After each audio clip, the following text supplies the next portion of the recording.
Village রান্নাঘর। খোলটা পিছনে খোলটা ছাড়িয়ে নেবো। নমস্কার বন্ধুরা, ভিলেজ রান্নাঘরে আপনাদেরকে সবাইকে অনেক অনেক স্বাগত। আজকে একটা নতুন রেসিপি বানাবো। এটা আমাদের খুব সবার পছন্দের রেসিপি, গলদা চিংড়ি মালাইকারি। এই দেখুন হাতে ধরে আছি, মাছটা কাটাই আছে কিন্তু খোলটা খালি ছাড়িয়ে নেব। আর তার সাথে যদি একটু গরম ভাত থাকে দারুণ জমে যাবে বন্ধুরা। তাই প্রথম থেকে শেষ পর্যন্ত আপনারা ভিডিওটা দেখবেন।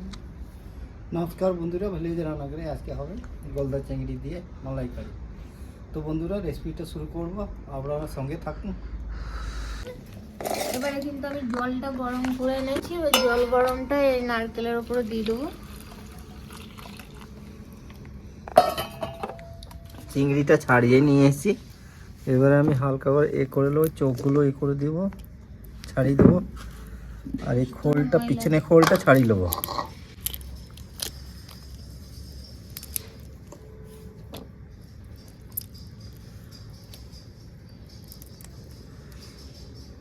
এইখানে একটা কেটে দেবো, আর সিট ডাঁড়াটাকে বার করতে হবে, ওটাতে ময়লা যতটা থাকে।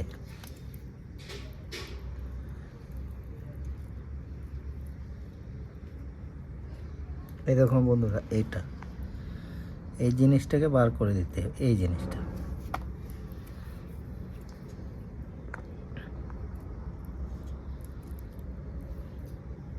এখানে একটু ময়লা থাকে, ওই ময়লাটা বার করে দিলে হয়।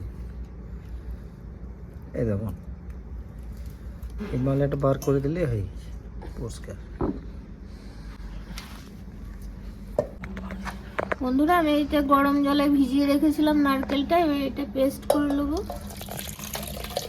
এটা আরো এখানে পেস্ট করতে হবে। এখানে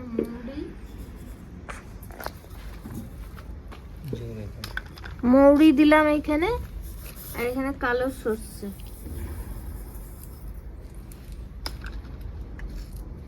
এখানে এই কাজুগুলো আমি সব দিয়ে দেবো।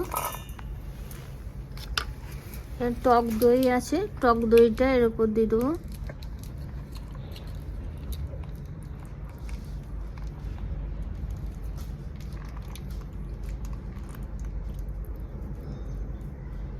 এটা আমি পেস্ট করে নিয়ে আসি।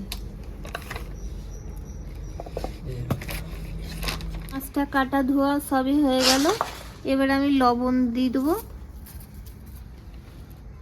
হলুদ গুঁড়ো,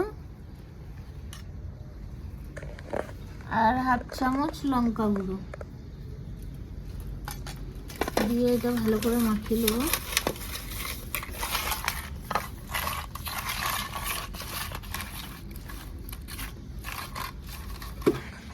তো বন্ধুরা অন্যটা আমার ধরে গেছে, এবার কড়াইতে চাপিয়ে দেবো। তো বন্ধুরা দিয়ে দেবো সরষের তেল।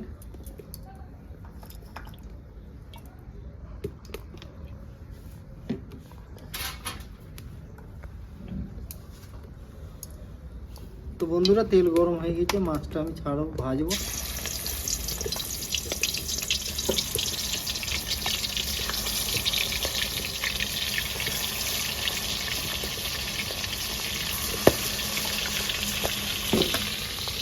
ওদিকে এলাচগুলো একটু করে ফাটিয়ে দিচ্ছি, কেননা তেলে দিলে ফোটে বেশি, তার জন্য কিন্তু ফাটিয়ে দিচ্ছি।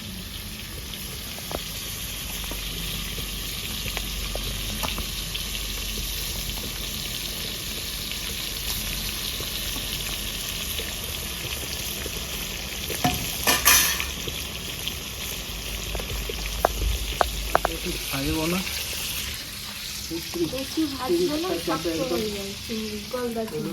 করে দিলেই হবে। তেলটা বেশি গরম হয়ে গেছে, ওই জন্য কড়াইতে নামিয়ে দিলাম।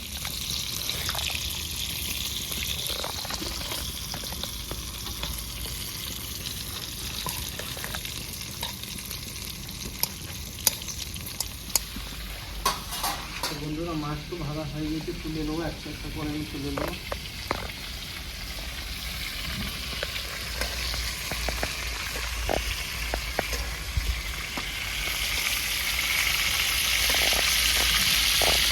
তো বন্ধুরা আমি বেশি মাছটা পাইনি, 600 গ্রাম মাছ ছিল। 600 এখানে দারচিনি, লবঙ্গ, ছোটো এলাচ, 10-12টা এলাচটা বেশি দিতে হবে। এই রান্নাটাতে এলাচটা বেশি লাগবে। এবার দিয়ে দেবো পেঁয়াজ বাটা।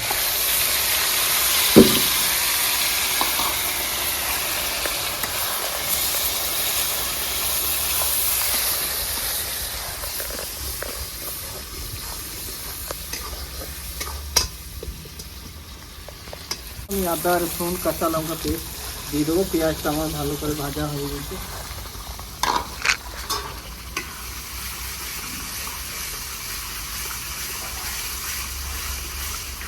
2-3 মিনিট নেড়ে চেড়ে দেবো যাতে রসুনে কাঁচা গন্ধ চলে যায়।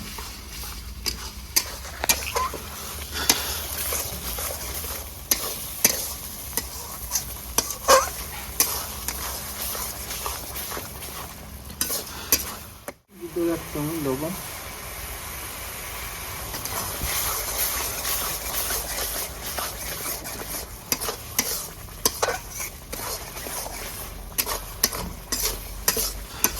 তো বন্ধুরা মলাই করিতে এমনিতে এই গ্রেভিটা এত সুন্দর গন্ধ বেরিয়েছে, আবার রান্না হলে আরো করলে তো আরো কি হবে। আমরা তো অনুষ্ঠান বাড়ি বা বড় বড় রেস্টুরেন্টে এগুলো খেয়ে থাকি, সেই ধরনেই আজকে বানাবে আপনাদের দাদা। কিন্তু একটা জিনিস, মাছটা কম হয়ে গেছে। মাছটা একটু কম হয়ে গেছে, বাজারে ছিল না, তাই ওই যেটা পেয়েছে সেটাই নিয়ে এসছে। তো বন্ধুরা এবারে দিয়ে দেবো আমি কাজু, মৌরি আর কালো সর্ষে বাটা।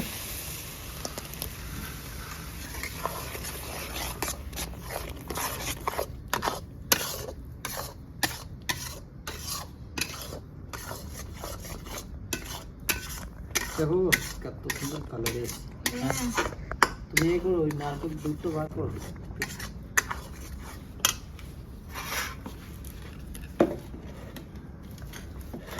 তো বন্ধুরা আমি এখানে দেবো হলুদ গুঁড়ো আর কালারের জন্য লঙ্কা গুঁড়ো।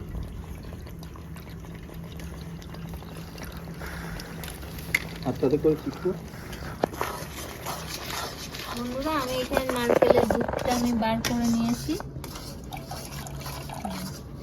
কতটা বেরোলো।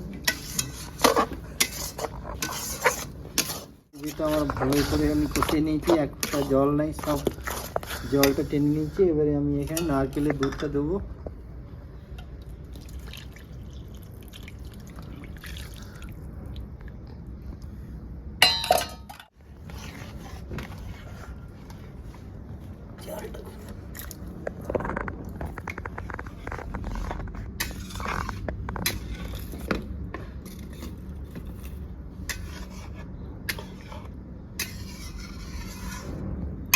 তো বন্ধুরা এটা খেতে বেশি আমার কিছু মশলা লাগবে না, কম মশলাতে তৈরি হয়ে যায়। বন্ধুরা এবার আমি ভেজে রাখা মাছটা দিয়ে দেবো।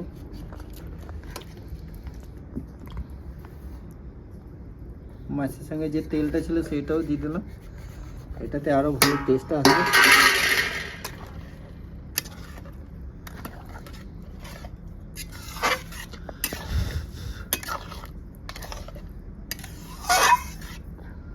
বন্ধুরা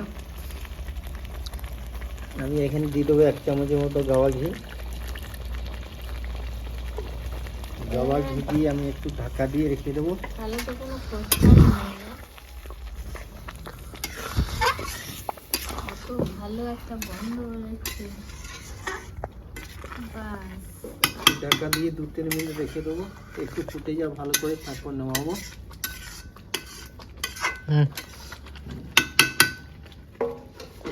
এবার ঢাকাটা খুলে দেখি কতটা কি হলো।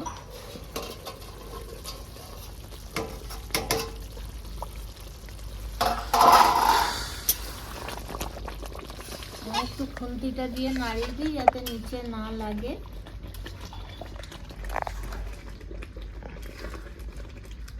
টকবক করে ফুটছে আর ভালো গন্ধ বেরোচ্ছে।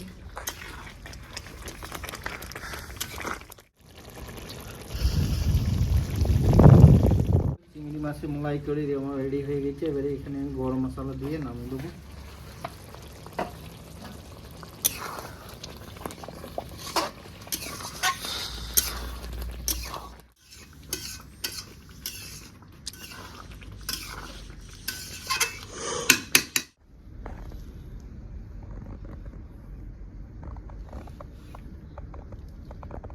দেখি গলদা চিংড়ি কেমন লাগছে খেতে গরম ভাতের সাথে। মালাই চিংড়ি, গলদা মালাই চিংড়ি। ঝোল নেবে? ঝোল হ্যাঁ, আমি ঝোলটাই একটু তো ঝোল নেবো। আসল। তো এটাতে বন্ধুরা গন্ধটা দারুণ বেরিয়েছে। এই ঝোলটাতে দেখি এবারে। টেস্ট বোঝা যাবে যে কেমন হয়েছে।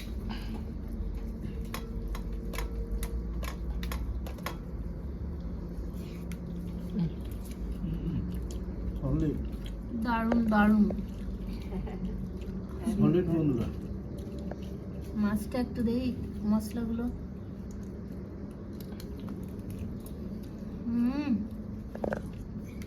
মশলাগুলো একদম ভিতর পর্যন্ত চলে গেছে, হেভি টেস্ট, একদম হাত চেটে চেটে খাওয়ার মতো। রেস্টুরেন্ট ফেল একদম। হ্যাঁ, এই ধরনের রেসিপি আপনি যাকেই খাওয়াবেন সেই আপনার প্রশংসায় পঞ্চমুখ হয়ে যাবে। আর ভিলেজ রান্নাঘর চ্যানেলটিকে ফেসবুকে ফলো করবেন আর সবাইকে দেখার সুযোগ করে দেবেন। ইউটিউব চ্যানেলে যেসব বন্ধুরা দেখছেন এখনও সাবস্ক্রাইব করেনি তারা করে দেবেন, আর যারা করছেন তারা সদা সর্বদাই পাশে থাকবেন, বেল ঘন্টি পাশে ক্লিক করবেন আর নোটিফিকেশনটা অন করতে ভুলবেন না। সুস্থ থাকবেন, সাবধানে থাকবেন, কাল আবার দেখা হবে। তো বন্ধুরা ভিলেজ রান্নাঘরে নতুন নতুন ভালো ভালো রেসিপি দেখার জন্য ফেসবুক চ্যানেলটাকে ফলো করবে আর পাশে থাকবে।